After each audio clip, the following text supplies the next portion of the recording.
Hi hello welcome to hash tag నా పేరు Zakir. RSS తరహాలో కాంగ్రెస్ కార్యకర్తలు కూడా ప్రజల్లోకి వెళ్ళాలని, ప్రజల్ని రెగ్యులర్గా కలుసుకోవాలని, వాళ్ళతో టచ్లో ఉండాలని, ప్రతి గ్రామాన్ని ప్రతి ఓటర్ను కలుసుకుంటూ ఉండాలని కాంగ్రెస్ పార్టీ తెలంగాణ వ్యవహారాల ఇన్ఛార్జ్ మీనాక్షి నటరాజన్ కాంగ్రెస్ పార్టీ క్యాడర్కు పిలుపునిచ్చారు. అయితే ఈ పిలుపు వర్కౌట్ అవుతుందా కాదా అన్నది మనం ఒకసారి విశ్లేషించాలి. ఇది అంత సులభంగా అయ్యే వ్యవహారం కాదు. ఆర్ఎస్ఎస్ అనేది అదొక రకమైన సంస్థ. అంటే రాష్ట్రీయ స్వయం సేవక్ అనే సంస్థ బీజేపీకి సంబంధించిన మూల స్తంభం.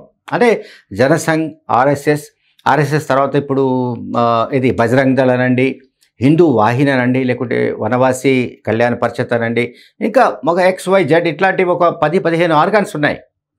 సో ఇందులో ఆర్ఎస్ఎస్ అనేది అత్యంత పురాతనమైనది, కీలకమైనది. కేంద్రంలో ఎవరు ప్రధానిగా ఉండాలి అని కూడా డిసైడ్ చేయగలిగిన సంస్థ అది. సో ఆర్ఎస్ఎస్ క్యాడర్, ఆర్ఎస్ఎస్లో పనిచేసే సభ్యులు వాళ్ళు నిరాడంబర జీవితాన్ని గడుపుతారు. అది వాళ్ళ చిత్తశుద్ధి, నిబద్ధత మనం నిజంగా చాలామంది చూసి నేర్చుకోవాలి. ఆర్ఎస్ఎస్ వాళ్ళు జీతాలు తీసుకుంటున్నట్టు మనకెవరి దగ్గర ఇన్ఫర్మేషన్ లేదు. ఓకే, వాళ్ళు ఏదైనా సరే వాళ్ళ సంస్థ ఇచ్చిన ఏదైతే ప్రోగ్రాం ఉంటుందో వాళ్ళు నిబద్ధతగా, నిజాయితీగా ప్రజల్లోకి తీసుకువెళ్తారు, ప్రచారం చేస్తారు. అండ్ అంటే ఏదైతే వాళ్ళ హిందుత్వ కార్డు ఉంది కదా, దాన్ని బలంగా తీసుకెళ్తారు. అంటే హిందుత్వవాదాన్ని బలంగా తీసుకెళ్ళడం ద్వారా హిందువులందరినీ సంఘటితం చేసే స్కీమ్ అది. అంటే దేశ జనాభాలో ఈ ముస్లిం మైనారిటీలు, ఇతర క్రిస్టియన్స్, జైన, బుద్ధ వగైరా వగైరా ఏవైతే మైనారిటీ సెక్షన్స్ ఉన్నాయో ఇవి కాకుండా మేజర్ పోర్షన్ అంతా కూడా హిందువులు కనుక వాళ్ళను సంఘటితం చేయాలన్నది ఈ ఆర్ఎస్ఎస్ సంబంధించిన ఒక కాన్సెప్ట్, అంటే వాళ్ళ ఎజెండా. సో ఆ ఎజెండాను వాళ్ళు చాలా పకడ్బందీగా తీసుకెళ్తున్నారు. ఇప్పుడు బీజేపీకి సంబంధించిన సక్సెస్ రేట్ అదే. ఇప్పుడు దేశంలో ఇవాళ 28 రాష్ట్రాల్లో చాలా సందర్భాల్లో నేను చెప్పాను ఈ వీడియోలో.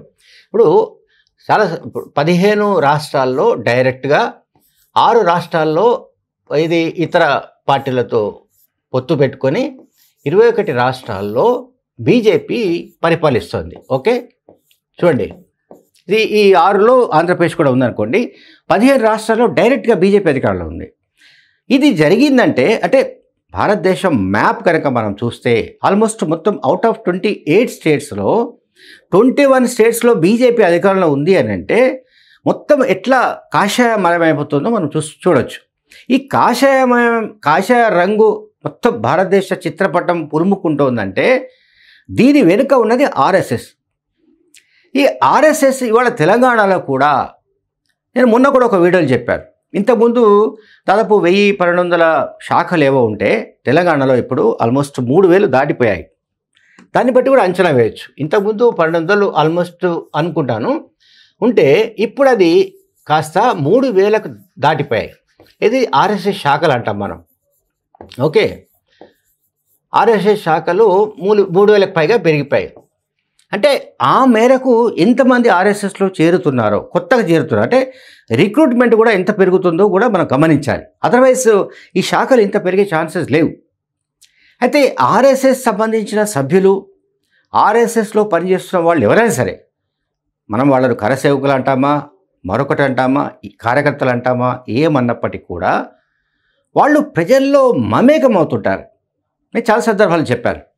ఇవాళ తెలంగాణలో గ్రామీణ ప్రాంతాల్లో ప్రతి ఇంటి గోడ పైన జై శ్రీరామ్ నినాదం కనిపిస్తుంది. ఎక్కడ జై కాంగ్రెస్ నినాదం లేదే, ఎక్కడ జై బీఆర్ఎస్ నినాదం లేదే, లేకుంటే ఎక్కడ మరొక పార్టీ నినాదం లేదే. వాల్ రైటింగ్స్ రాస్తున్నారు, ప్రతి ఇంటిని టచ్ చేస్తున్నారు. వాళ్ళు ఏవో కొన్ని కరపత్రాలు ఇస్తున్నారు. అందులో ఏదో మీరు బీజేపీకి ఓటేయండి అని ఉండదు. అందులో వాళ్ళు ఇండైరెక్ట్గా ఇంజెక్ట్ చేస్తుంటారు. అంటే పరోక్షంగా ఒకటేమో డైరెక్ట్గా హిందుత్వాన్ని ప్రచారం చేయడం, ఇంకోటేమో ప్రజల్ని స్లోగా బీజేపీ వైపుకు షిఫ్ట్ అయ్యేటట్టుగా చేయడం. సో ఈ కార్యక్రమం తెలంగాణలో చాలా బలంగా జరుగుతోంది. అందువల్ల ఈ ఇన్పుట్స్ అందిన తర్వాతే మేబీ మీనాక్షి నటరాజన్ గారు ఈ మాట చెప్పుంటారు. కానీ కాంగ్రెస్ పార్టీకి కష్టం, బీఆర్ఎస్ పార్టీ కూడా కష్టం, లేదా మరే బూర్జువా పార్టీకైనా కష్టం, ఎక్సెప్ట్ బీజేపీ. ఎందుకంటే కాంగ్రెస్ పార్టీ కార్యకర్తలు కదలాలంటే వాళ్లకు కావాల్సిన సరంజామా సరుకు అంతా కూడా పెట్టాలి, ఒక వెహికల్ ఇవ్వాలి. ఇదంతా ఒక ఒక కథ. ఇది ఏ బూర్జువా పార్టీకైనా ఉండేదే. కానీ ఆర్ఎస్ఎస్ ఏంటంటే వాళ్ళు ఒక ట్రాన్స్లో ఉంటారు. వాళ్ళకేం మీరు ఏం చెప్పాల్సిన అక్కర్లేదు. ఆ హిందుత్వం అనే ఏదైతే మత్తు ఉంటుందో, మతం మత్తు మందు లాంటిదని కార్ల్ మార్క్స్ ఎప్పుడో చెప్పాడు చాలా ఏళ్ల క్రితం. సో దాన్ని వాళ్ళు బలంగా తీసుకెళ్తున్నారు. ఎందుకంటే ప్రజలు ఏ సెక్షన్ అయినా సరే, వాళ్ళు విద్యావంతుల నిరక్షరాస్యుల ఎవరైనా సరే, వాళ్ళు ఈ మతానికి సంబంధించిన వ్యవహారంతో తొందరగా కనెక్ట్ అవుతారు. దాన్ని కనిపెట్టిన ఆర్ఎస్ఎస్ పార్టీ, ఆర్ఎస్ఎస్ సంస్థ పెద్ద ఎత్తున గ్రామాలకు వెళుతోంది.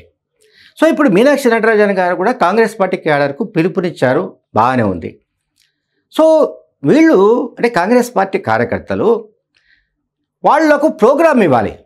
జై బాపు, జై భీమ్, జై సంవిధాన్ అంటే ఇది ఎవరికి ఎక్కే పరిస్థితి లేదు. ఈ నినాదం ఏదైతే ఉందో ఇది జనాల్లో తొందరగా ఇంజెక్ట్ అయ్యే అవకాశం చాలా తక్కువ. ఆ నినాదంతో ప్రజలు కనెక్ట్ కావడం తక్కువ. మరి దాన్ని ఇంకే ప్రోగ్రాంతో ఆమె క్యాడర్ను పొమ్మని చెప్తున్నారో, ఆ క్యాడర్ ఎప్పుడు వెళ్తుందో, వెళ్ళి ఏం చేస్తారో నిజంగానే మనం ఫిజికల్గా చూడాల్సి ఉంటుంది ఫ్యూచర్లో. Thank you very much.